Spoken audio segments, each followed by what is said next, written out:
कब लिखी थी और 15 बंद इसके आप मेरी कुछ की पुस्तक लेकिन फिर भी में पढ़ चुके हैं जिन्होंने पढ़ी है। तो ये अंतहीन कविता थी और सच कहूं तो पिछले साल गौरी के उकसाने पर मैंने आगे लिखना शुरू किया कि जब ये अंतहीन कविता के रूप में आपने इसको कल्पना की थी तो ये अंत कैसे हो गया सिर्फ 15 बंदों पर। तो फिर कहीं बातें निकली और कई सारी पीड़ाएं सामने आई और फिर इन्होंने भी उसमें अपना योगदान दिया, वो भी लिखने लगी।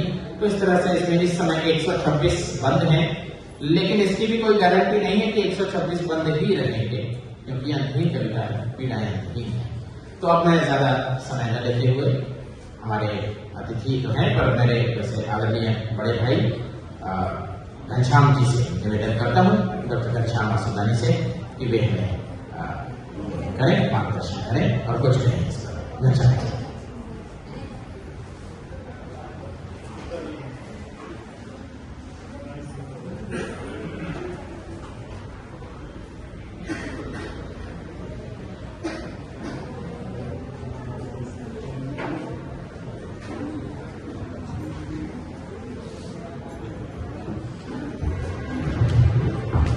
नमस्कार। मंच पर विराजमान कविता के रचयिता मेरे अनुज राजेश आसुदानी,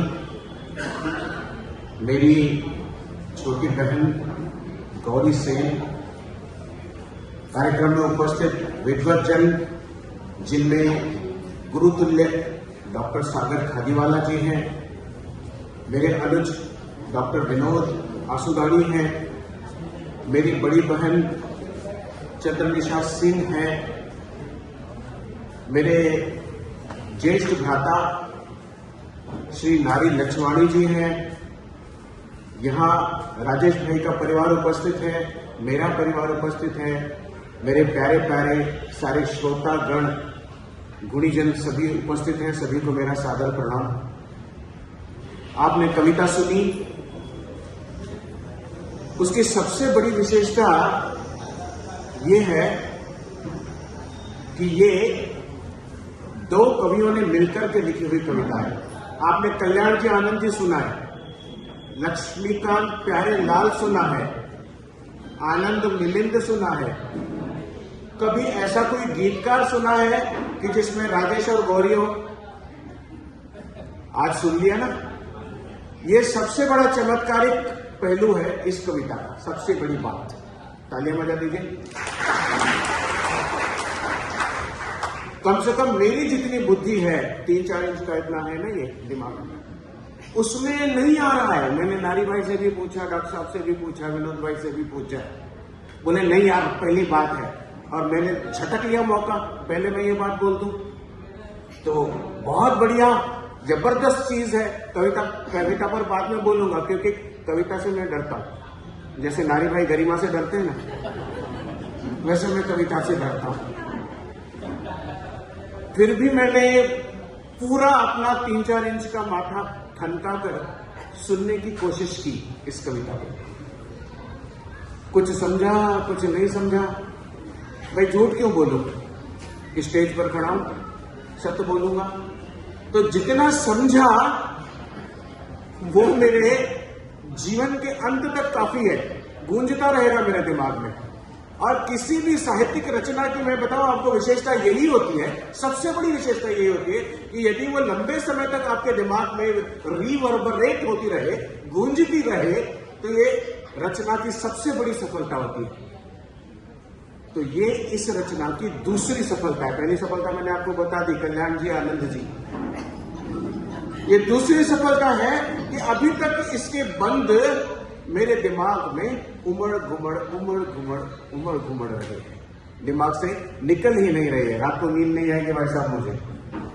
तो ये इसकी सफलता है। दूसरा देखिए, आज आधी सदी गुजर गई, राजेश भाई 50 साल के हो गए, मुझे नहीं पता गौरी कितने साल के हो गए। और कहते हैं कि नारियों से, नारी से नहीं, नारियों से उम्र नहीं पूछी जाती। नारी भाई की मुझे उम्र पता है, बाकी गौरी की वो आप देखिए। हाँ, बाद में भी बताएंगे। और मुझे देख करके मेरी बच्चियां बता रही थी कि 16 से तो 1 इंच भी बड़ी नहीं है। तो लीजिए साहब, तो इतने युवा कवियों ने जो कविता लिखे, भाई राजेश भाई बता रहे हैं तो मैं मान रहा हूं कि आधी सदी गुजार दी उन्होंने, वैसे लगते वो भी नहीं है। तो इस आधी सदी में पीड़ा से जो साक्षात्कार हुआ है कवि का, उस साक्षात्कार की गूंज कहीं इस कविता में सुनाई दे रही है।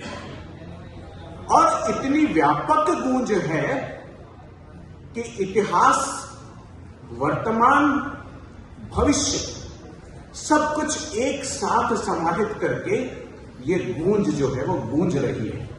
इसमें इतिहास है, धृतराष्ट्र है, वर्तमान है, युद्ध की परिस्थिति है, मानव जीवन है, और मानव जीवन के जितने आयामों की आप कल्पना कर सकते हैं वो सारे आयाम इसमें मौजूद है।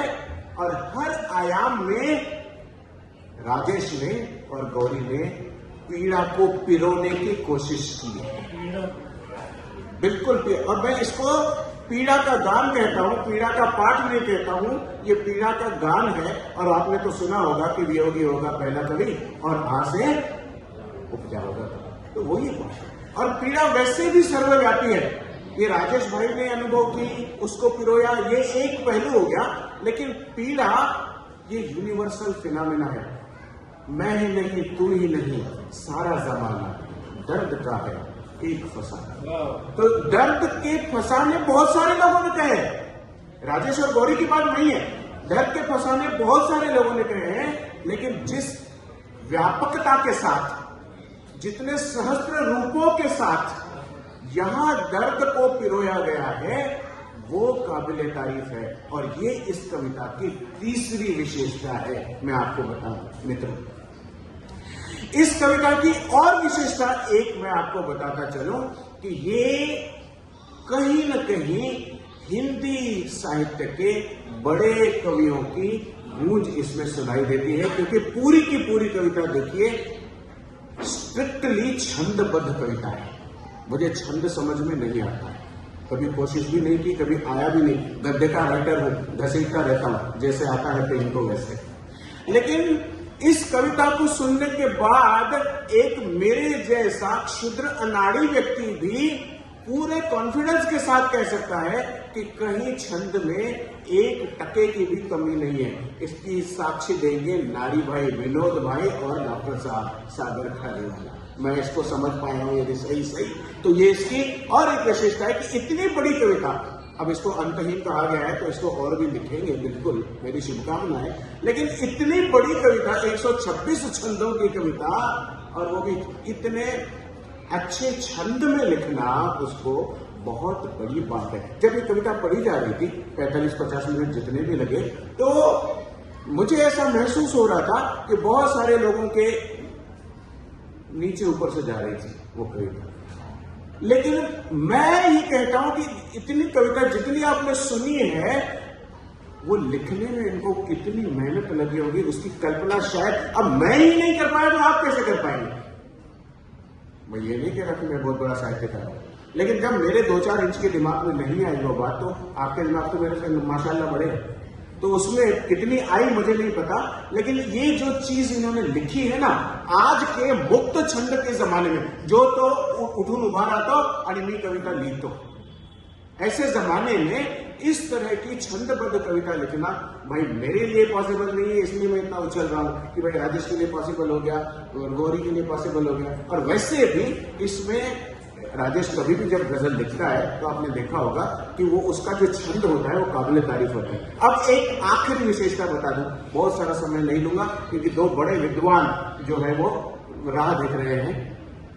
मतलब हम कब बोलेंगे इसकी राह नहीं देख रहे, वो देख रहे हैं कि ये बंदा कब शांत होता है, इसकी राह देख रहे हैं।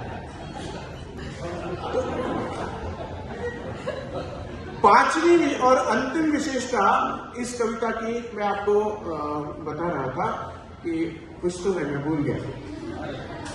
देखिए ये जब अपन नहीं, इसमें स्पॉन्टेनिटी की बात है। मैं अभी सोच रहा हूँ कि क्या क्या विशेषता है। ऐसा मैं कोई पाठ पढ़ के नहीं आया, रट्टा लगा के नहीं आया था।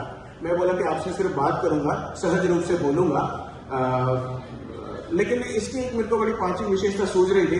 मैं आपसे एक निवेदन करूं क्या, खास करके डॉक्टर साहब से और विनोद से, कि मेरे को सूझ जाएगा तो मैं बीच में खड़ा हो जाऊंगा, भाई मेरे को पांचवी विशेषता सूझ रहा तो फिर मैं वो आपको बता दूंगा। सही में अभी मेरे को सूझ रही थी, लेकिन मैं भूल गया हूं, माफ कीजिएगा। लेकिन सूझेगी तो मैं इस कार्यक्रम खत्म होने के पहले जरूर आपको बता दूंगा। बड़ी अच्छी विशेषता थी। लेकिन खैर फिलहाल मैं इन दोनों को तहे दिल से, from the bottom of my heart, मैं इनको साधुवाद देता हूं कि दुनिया को इतनी उच्च कोटि की, इतनी अच्छी कविता उनके माध्यम से मिली है। मैं कहता हूं सही में राजेश और गौरी, ये साहित्यिक विश्व ही नहीं, संपूर्ण विश्व और आने वाली पता नहीं कितनी पीढ़ियां आपकी ऋणी हो गई हैं इस कविता के लिए। आपने मुझे यहाँ जो सम्मान दिया उसके लिए नतमस्तक हूं। धन्यवाद।